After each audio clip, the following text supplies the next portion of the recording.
Hello, and welcome to Worship for Sunday, May the 3rd. My name is Reverend Nancy Talbot, and I am here in the sanctuary of Mount Seymour United Church, along with my colleagues, the Reverend Carla Wilks and Julian Pattison, our music minister. And I would like to acknowledge that we are gathered today on the traditional territory of the Coast Salish people, the unceded lands of the Musqueam, the Squamish, and the Tsleil-Waututh nations. And we are very grateful to be able to worship in this place and to serve on this land. We have been asked this week in particular a couple of times, Carla and I have been asked about who's doing the singing on the videotaped worship services that you're experiencing.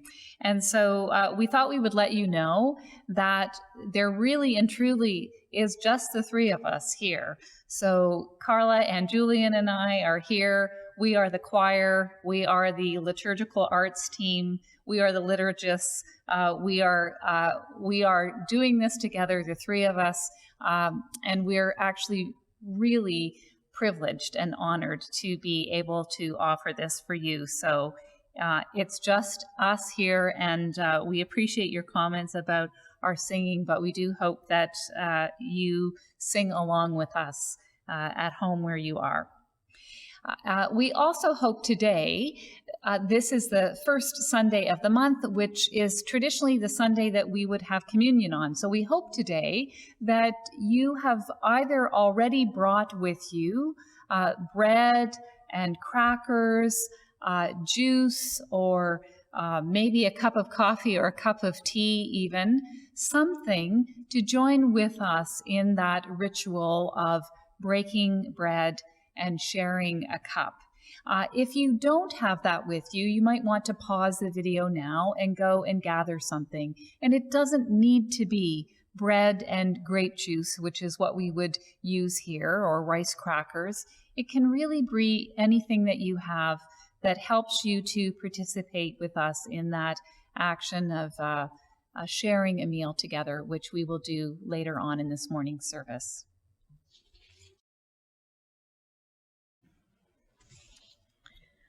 Just a couple of announcements before we begin. The first one is about your offerings. Your offerings can be made via the donate button on our Mount Seymour United Church website, which you'll find the link in the YouTube description below or in your newsletter. You can send an e-transfer to the office email address, mtsuc@shaw.ca. Or you can mail a check to the church address. So any of those ways, and we appreciate your offerings. Also, after worship, at our regular after worship time at 11 o'clock this morning, we will be having our virtual coffee hour again, as we do each Sunday.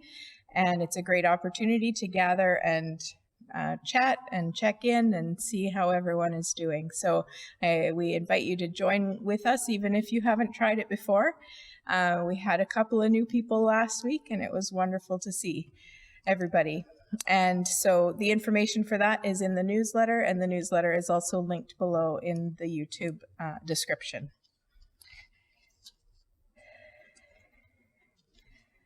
So I just want to welcome everyone, as we do in worship every Sunday. The welcome that we extend in this place is as broad and as deep as we can make it. We welcome you no matter where you are on life's journey, no matter how old or young you are, whatever your marital status, your economic status, your ethnic or cultural heritage, your sexual orientation or gender identity.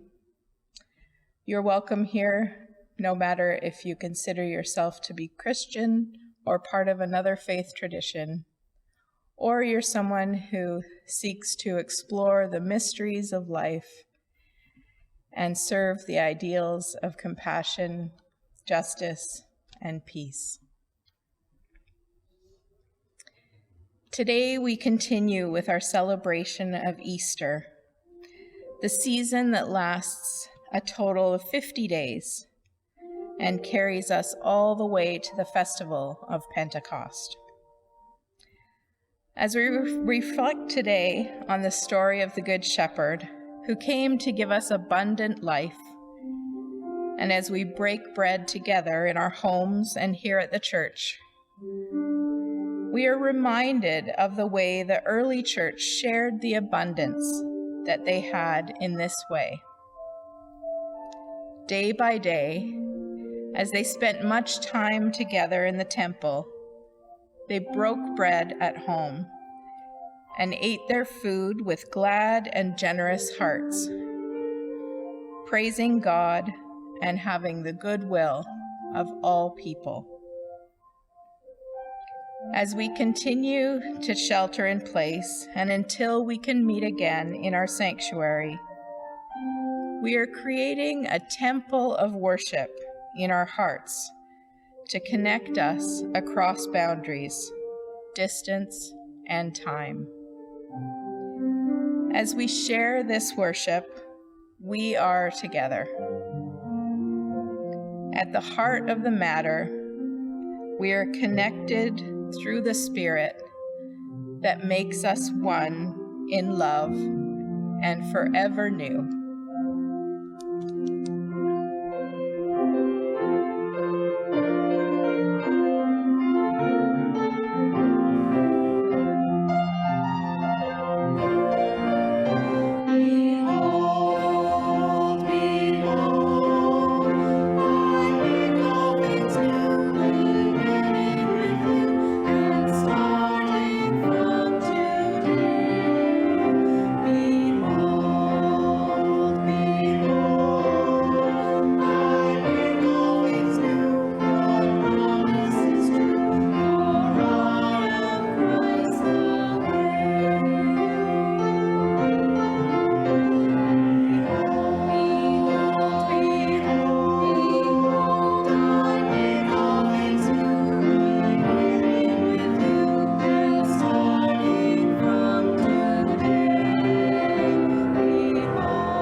Let's center our hearts as one.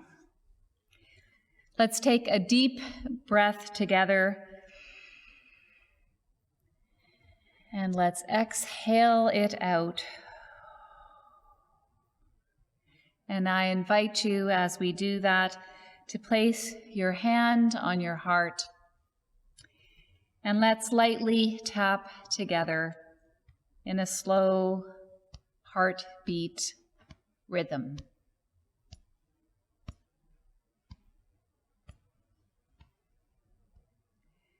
Heartbeat of creation. Help us to take this time to center on you. For you made us. You gave us life. And you continue to be with us every moment, every breath, every step.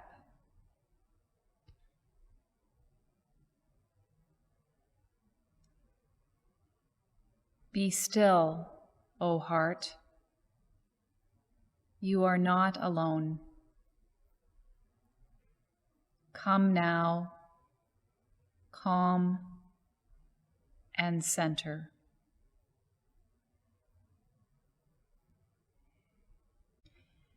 Let's take another deep breath, making sure our shoulders and any tensions that we might feel in our bodies is letting go with our breath on the exhale.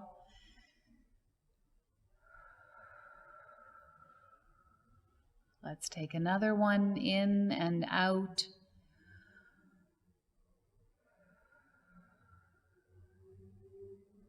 And let's pick up our heart stones if we brought them today. Sometimes we call them our worry stones. Or just imagine that you have a stone in your hand. And let's touch its surface, allowing that touch to remind us that God's touch is within us, between us, and around us, as close and as real as this stone in our hands is right now, or as we imagine it to be. That's how close love is to us always. And let's imagine letting go for now our worries into God's heart of love, into our heart stones as we offer this prayer of letting go. Into your care we offer now our worries, fears, and strife, O God. We turn to you and know that you are near. Your light, our love, and life. Amen. And I'm going to light the Christ candle here in the sanctuary while you light candles in your homes. As the Christ candle is lit in our church, we light a candle in our homes to remind us of the connection we have to one another through the light of Christ that glows within each one of us. This light reminds us that love is stronger than hate, and life is more powerful than death. We place our heart stones next to the light to remind us God is always near.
used the metaphor of a shepherd several times in his ministry.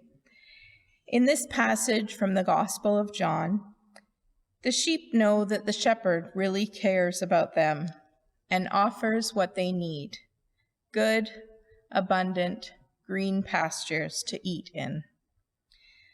They recognize the shepherd who takes care of them as they hear his voice.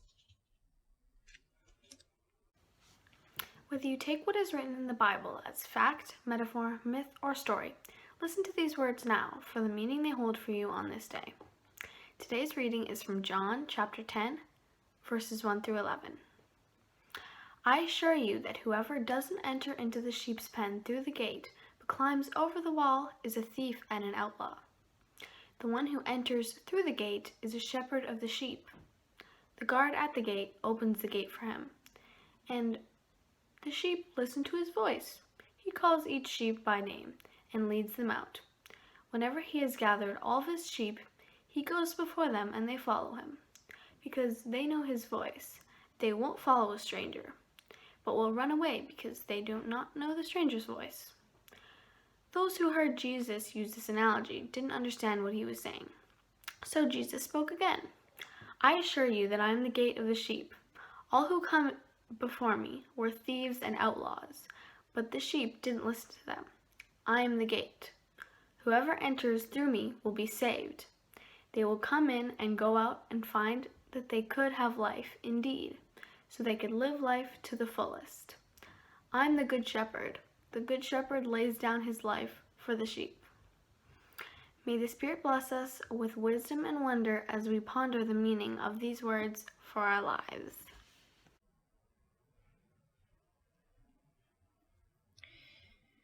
Of all the images of God and Jesus that could have stuck in the memories of Christians over the centuries, none has had more staying power than the image of the shepherd. I cannot tell you how many times I have stood at the bedside of people who were in the final days of their lives, and in some instances the final moments of their life here on earth, reading to them the words of the 23rd Psalm. The Lord is my shepherd. I shall not want. John's gospel has a total of 7 what we call I am statements placed on the lips of Jesus. I am the bread of life. I am the light of the world. I am the way, the truth, and the life among them. And yet only I am the good shepherd has made its way into the hearts of young and old alike as a reminder of the holy presence that brings comfort and strength. But our reading today about Jesus the Good Shepherd isn't just meant to bring us comfort. It's also meant to bring us aspiration towards life lived to the fullest, aspiration towards abundant life. Jesus says that the thief enters the sheep pen only to steal, kill, and destroy, but the good shepherd comes to give life, life lived to the fullness. Over the last few weeks, when it seems like the coronavirus has robbed us of so much, kind of like a thief or a bandit, I've been curious about what this time is giving to us. I often listen for that during our Sunday morning virtual coffee hours. And as I do that, I hear people talking about connecting with family, friends, and neighbors in ways that they haven't connected with them in years and sometimes ever before. I hear appreciation expressed for people we rarely take time to notice in our lives: garbage collectors, grocery store clerks, cleaners, and of course, the frontline workers in this crisis. I've noticed an increased awareness of the natural world around us. Carol Pettigrew has a nest full of birds on her porch that she's been telling us about each week. I've noticed an increased awareness of very simple gestures of kindness and generosity, like seeds being shared, a note of encouragement left under a doorway, a smile on the face of a stranger. Some people talk about how they have gained some time to take better care of themselves during these days. Other people talk about how they have caught up on sleep due to the fact that they don't have to commute so far in the morning and at the end of the day. Take a moment to think about what it is that is making your life fuller, more abundant in these days. What is the more that you are receiving in this time?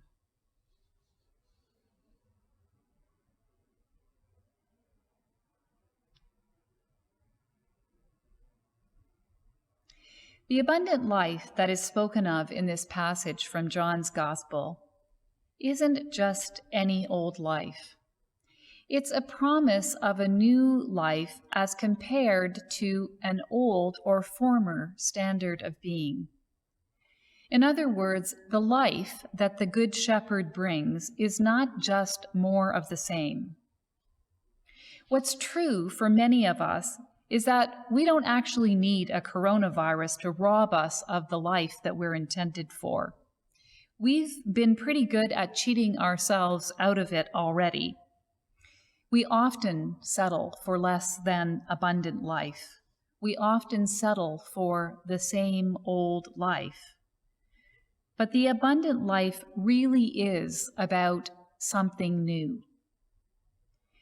A couple weeks ago, Carla read for us a quote by Sonia Renee Taylor that's been making its way around the internet. And I want to share it again with you today. We will not go back to normal. Normal never was. Our pre-corona existence was not normal other than we normalized greed, inequity, exhaustion, depletion, extraction, disconnection, confusion, rage, hoarding, hate, and lack. We should not long to return, my friends.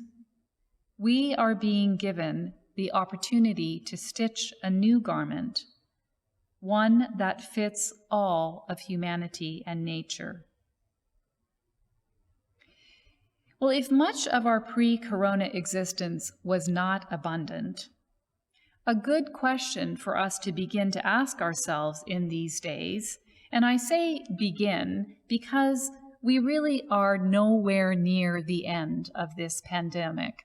In many ways, I think we are perhaps we are beginning to see the end, but beginning is really what we are doing. So a good question to ask ourselves in these days is, what is it that you don't want to go back to from your pre-corona existence?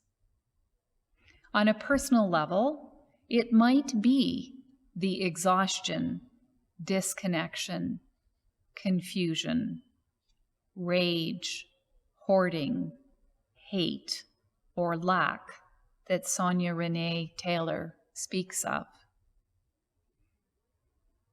Collectively, it might be, or perhaps it certainly is, the greed, inequity, depletion, extraction, disconnected, hoarding, hate, and lack.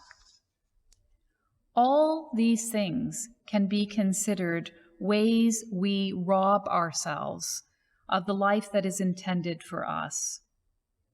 In so many ways, we are the bandits and the thieves that steal into our own sheep pens. So what is it that you want to leave behind as we stitch together a new garment, as we reach out to embrace and be embraced by the fullness of life? What is it that is robbing you of the life you desire? You might not actually know what that is today, but these are good questions for us to pay attention to in the days and weeks and even months to come. What is it that we want to leave behind? And what is it that robs us of the life that we desire? At the very end of this morning's reading about the shepherd and the sheep, the writer of John's Gospel suddenly ties his comforting scene with its promise of abundant life and a shepherd who will guide and protect us on the way to that life. He ties it to the cross. And in an instant, the idyllic picture of greener pastures and a safer sheep pen is replaced with a much more costly image. The good shepherd lays down his life for the sheep.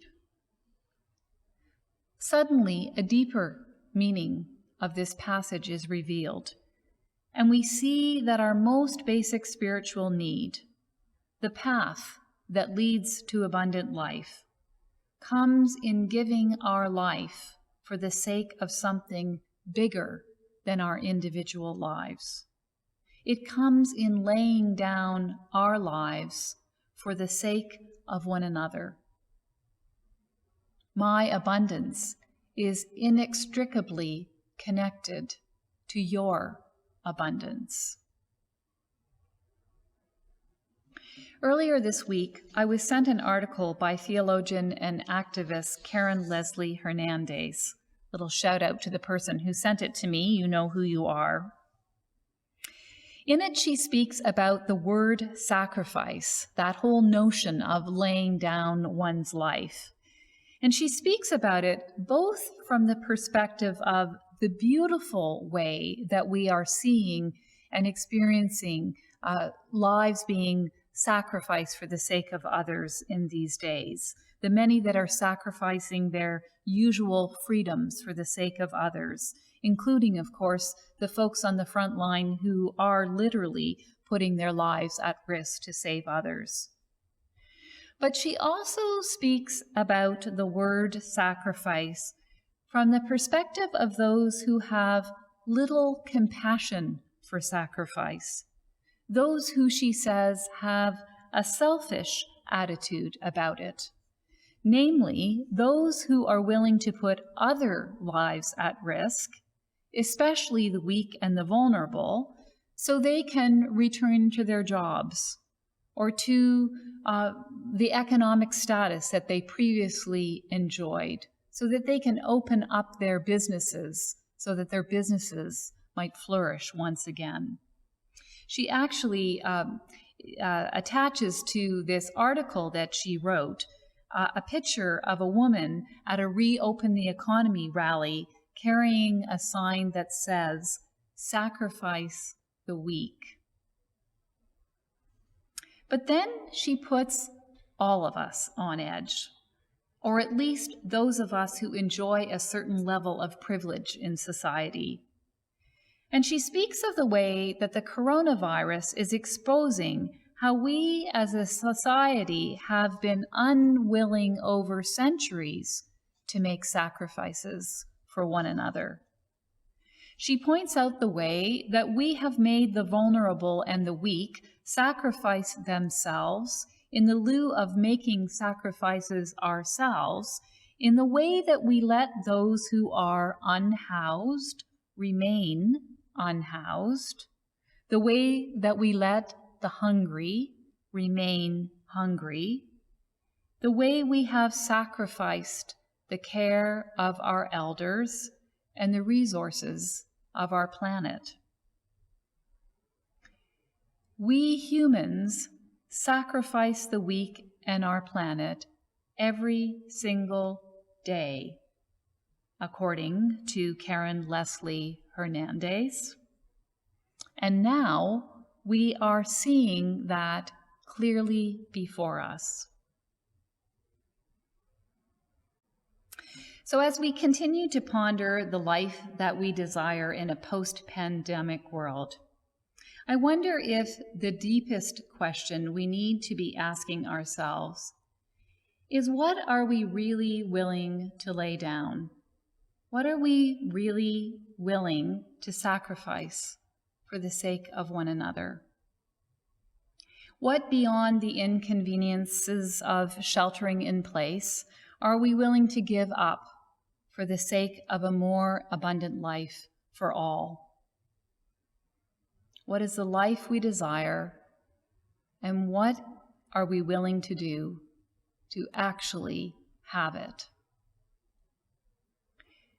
I offer these questions not to diminish the real sacrifices that many are making in these days, but rather to call forth from us the vision and the hope of greener pastures and a new garment stitched together with self-giving love for the sake of our world. Much has been and will be demanded from us in these days, and yet much, much more is being given. May it be so. Amen.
Friends, we are invited to this table as guests of the risen Christ, the Good Shepherd, the sacred presence that seeks and finds us, gathers us in, and feeds us goodness, hope, and transforming love until we thirst and hunger no more.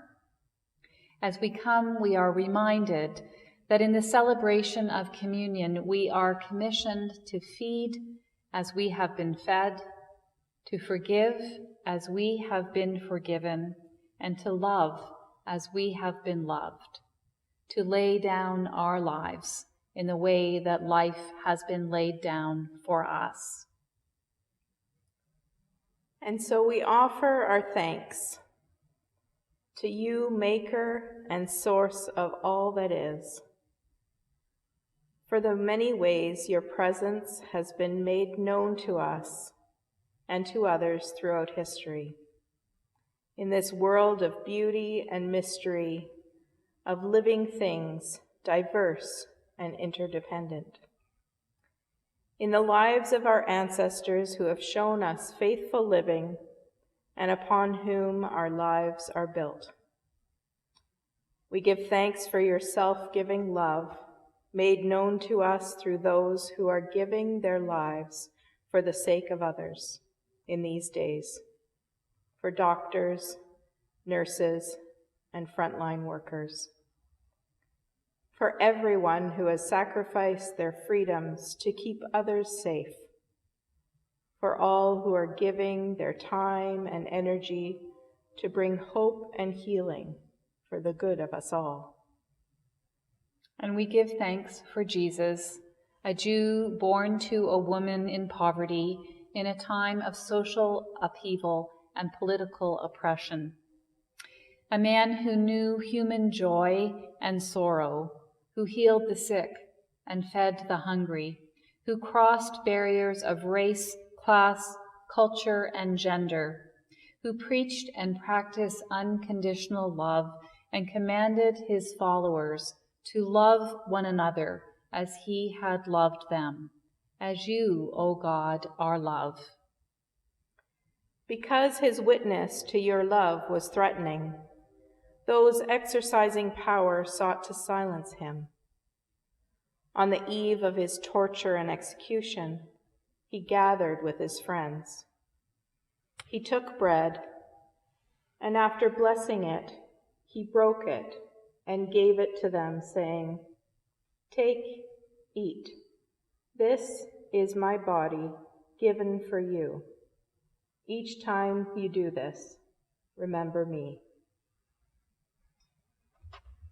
And after the meal had ended, he took a cup, and after giving thanks for it, he passed it to his friends, saying, "This cup is the new covenant God has made with you in my blood. Every time you drink of this cup, remember me." And so we do remember Jesus, his life and his teachings, his death and his self-offering, his resurrection, and the promise that nothing can separate us from your love. With him we bring to mind all in need of healing, comfort, and hope. Those who have lost loved ones, especially Faye Butterfield and Leo and Bernice Holowati, and their families, who this week mark the anniversary of the death of their loved ones. We remember and pray for those who are sick and those who are recovering, for those who are caring for loved ones who are sick at home, for those who are caring for persons in medical care, for those who are living in care homes, for those who are separated from loved ones, for those who are feeling alone and isolated, for those who are helping others and growing weary, for those who are tiring of being confined, for those who are struggling to make ends meet, to find food and shelter, companionship, and comfort. For those who are afraid, bless and care for them, O God, and hear our prayers. And I invite you now to make a prayerful sign with your hands. Send your Spirit upon us and upon these gifts, that these ordinary things of life, grain from the field and fruit of the vine, might point us towards the fullness of life, O God, towards love that has no bounds, enabling us to love one another as we have first been loved. Amen. And now I invite you to take your bread and break it, and repeat after me. Jesus Christ, Jesus Christ, bread for the journey. bread for the journey.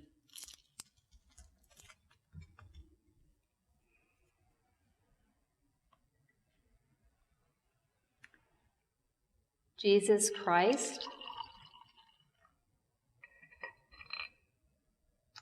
the cup of new life.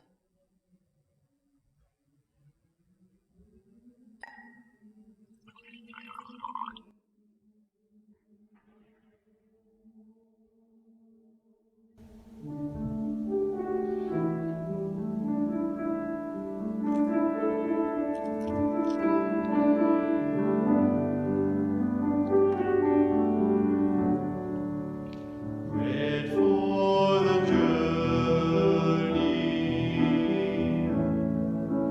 food for the way, cup of God's blessing, tomorrow, today. Bread for the journey,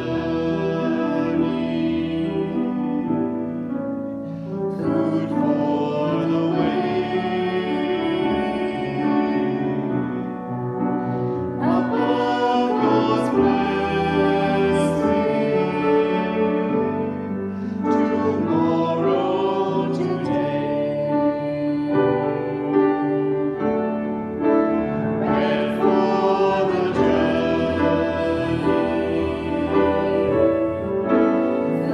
for the way, cup of God's blessing,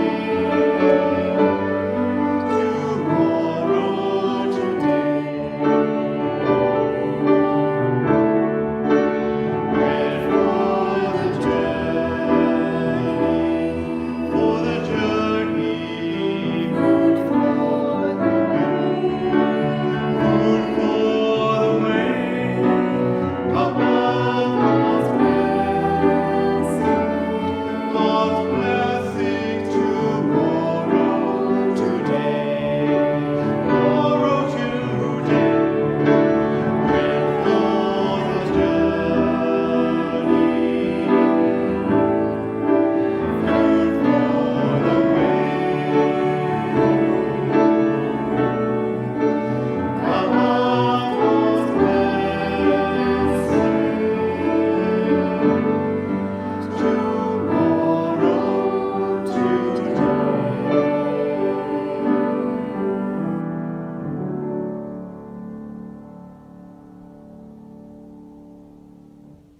Let's be together as a people of prayer. Source of life, at this table we have tasted the mystery of your great love. May what we have been given and received renew us in faith and hope, that we might choose abundant life in all we say and do, for ourselves and for all of the world. Amen.